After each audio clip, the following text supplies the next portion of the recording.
Hello, I'm Davina, and hello to all of you bold, beautiful, brilliant, and highly evolved souls. Today, I'm going to talk about CPTSD and feeling sick. I think this is, for me, one of the most difficult things to manage along with the CPTSD. And so I wanted to make a video on this, and I hope that you can find some validation. I hope you can relate. And I just want to share some of my experience and insights along the way here. I think number one, that I've just sort of reminded myself, I guess, is just how much that narcissists despise vulnerability.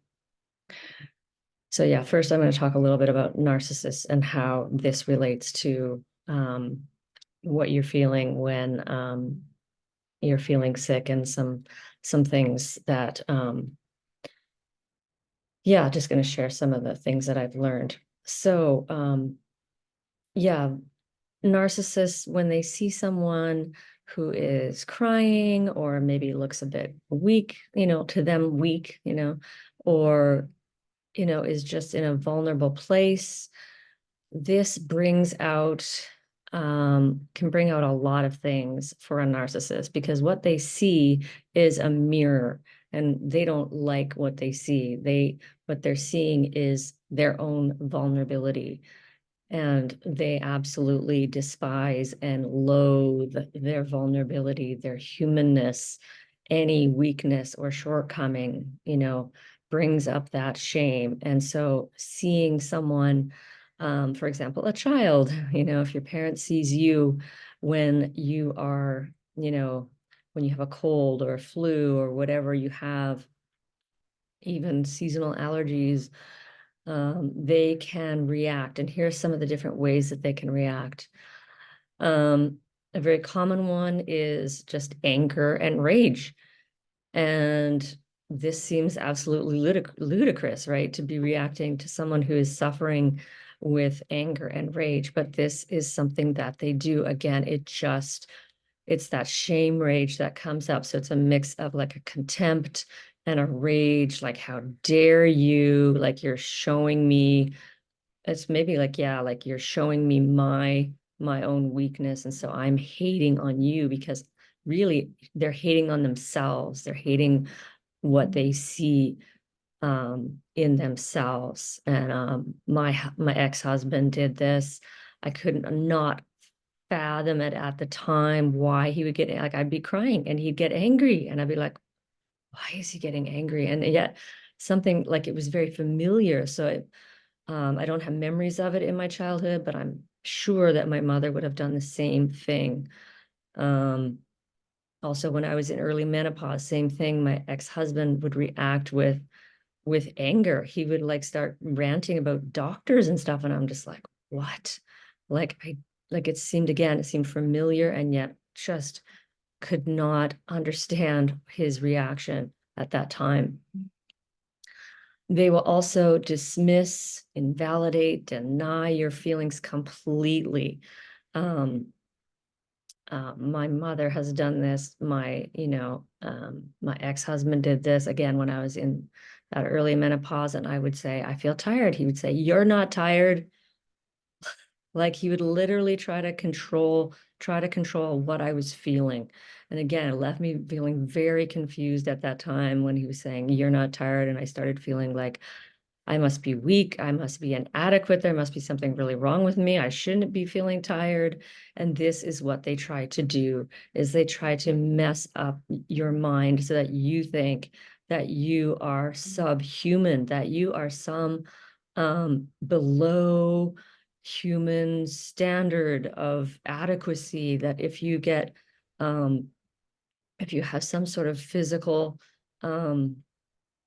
issue or problem, or even a mental one, that there's something, like, just something awfully wrong with you. You're weak, you're a wimp, you're disgusting. And so yeah, they might also react with disgust. They might look at you like, yeah, like, you're disgusting.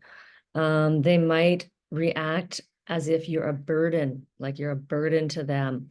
Like, oh, exasperation. I have to take care of you, like as you're a child, oh.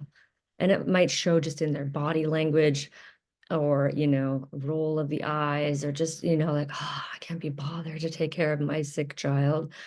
They might also act with kind of pity and in a kind of martyr kind of way where they're on the one hand helping you and, you know, sort of like, I'm doing everything for you kind of thing. Like, I'm so great. And look at all the things I do for you. I'm doing so great caring for you. And at the same time, they will demean you and belittle you as well. So it's, kind of reminds me of that, Stephen King novel movie called Misery. It's like that. Um, it's really like puts you in a state of misery because they're going back and forth, and of course you depend on them for care. And another thing is they kick you when you're down, they kick you when you're down, when you are experiencing a loss, when you're grieving, when you're sick, any kind of vulnerability in your life, and they'll kick you, instead of, again, supporting you, which you expect like compassion and how can I help you? But instead, that's when their shame just like bubbles up or something, and they just like suddenly they're insulting you or like just really, yeah, like putting you down, dismissing you completely. And yeah, so this is the background as to why when you're sick or when you're grieving or when you're just under the weather or whatever, allergies, whatever it is, that you can experience such deep shame. It is really intense. And yeah, I've just gone through, like, I had bad hay fever followed by an ear infection. I'm still not fully 100%, but just brought up such yeah, such deep shame. Like, I'm sure I felt like just so inadequate, so like I'm weak, like I'm like um and the flashback around it, just it's almost like I go on this trip to another world. It's like I'm in my apartment, my blinds are closed for like 3 days. I'm pretty sure I'm in some sort of flashback regression. It's very intense, the shame, and then followed by the terror. The terror of rejection is so high at this time because you really, as a child, felt that, at those moments when you're already feeling weak and vulnerable, um, the risk of rejection and the possibility of abandonment feels very high. It feels like um, so you can, again, yeah, you feel a very sense of like vulnerability. Sometimes I don't even want to go outside. I don't want to like people that like sort of like come near me. I just feel this sense of like almost like my skin is sensitive. Like it's just like I feel very like touchy. Like even just going, like if I had to go to the store, it'd be, it would have been difficult. Um, and along with this is also like calling in sick. And this is what just magnifies everything. And when I call in sick at work, it just brings up again so much terror, so much guilt, so much shame. Like I feel like I'm doing something horribly, horribly wrong. And how dare I, and I shouldn't be doing this. And it feels so wrong. And I cannot relax. I'm trying to like recover, but I can't even really relax for most of my day. And I'm sure you can probably relate. And I would love to hear in the comments if you can relate to this situation. Um, and when you call in sick, it's a huge, huge boundary. You're really saying to your employer, you know what? I am important and I am going to take care of my health. I'm going to prioritize my health and my well-being and my self-care right now.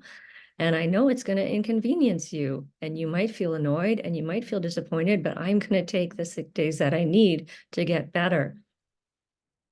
And so it's a huge, huge win if you can like call in sick even for a day or like 3 days.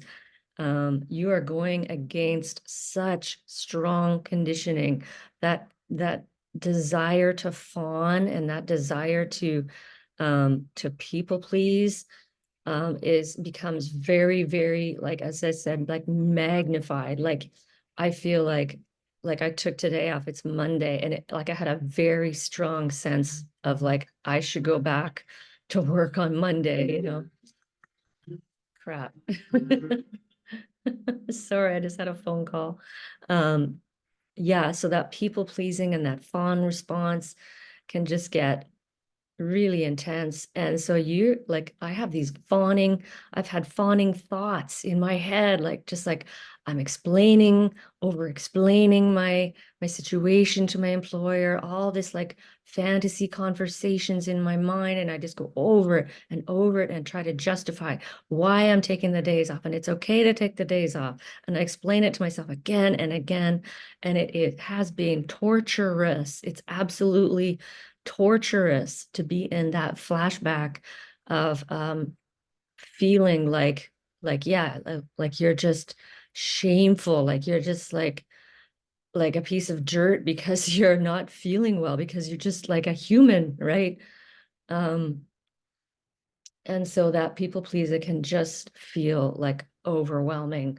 So be really gentle with yourself, if you're in a place of extra vulnerability with some sort of like, yeah, illness, or you're grieving like something else besides um the abuse that you suffered.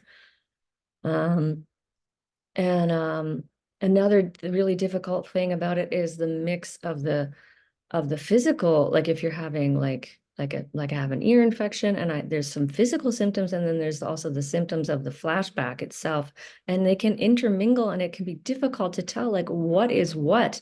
Is this a flashback? Is this partly like, is this a physical thing? Because it's really like is this sensation in my body? Like what is going on?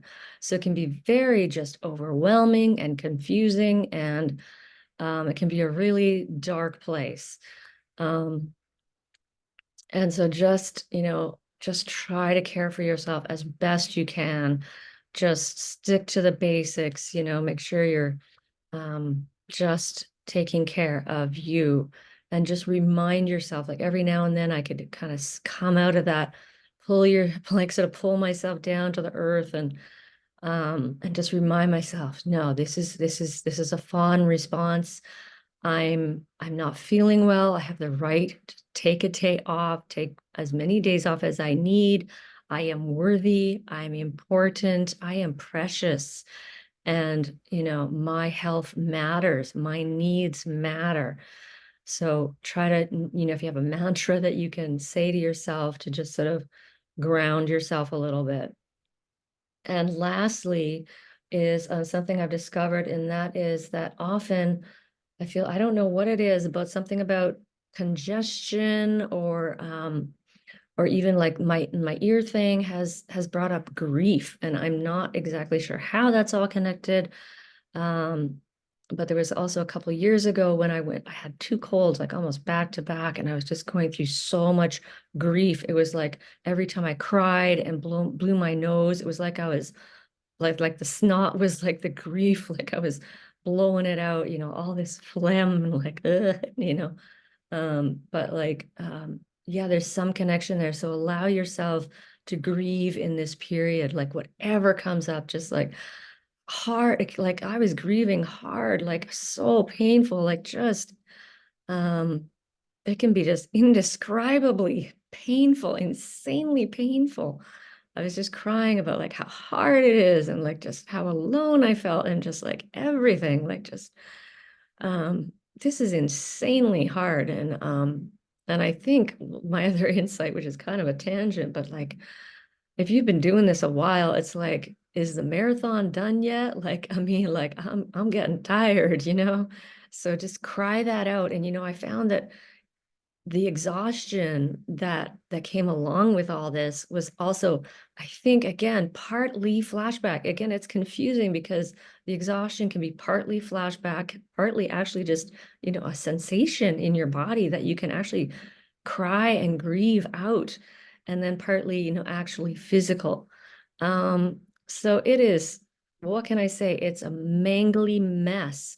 If you're, if you're down and you're feeling sick, or just something's come up that made you feel like even more vulnerable, it's tremendously hard. And so yeah, if you're there today, I really want to send you a big hug, really. And you can hug yourself. Sometimes I was just hugging and rocking myself, because sometimes I don't know. Yeah, cry. Just allow yourself to cry as much as you can. And I just hope that I'm a voice here that's telling you that you're not alone in this, because it can feel so lonely and so hard. So as always, I'm wishing you many blessings on your journey of healing and awakening. And I am Davina at Boldness Blooming. Thanks for watching.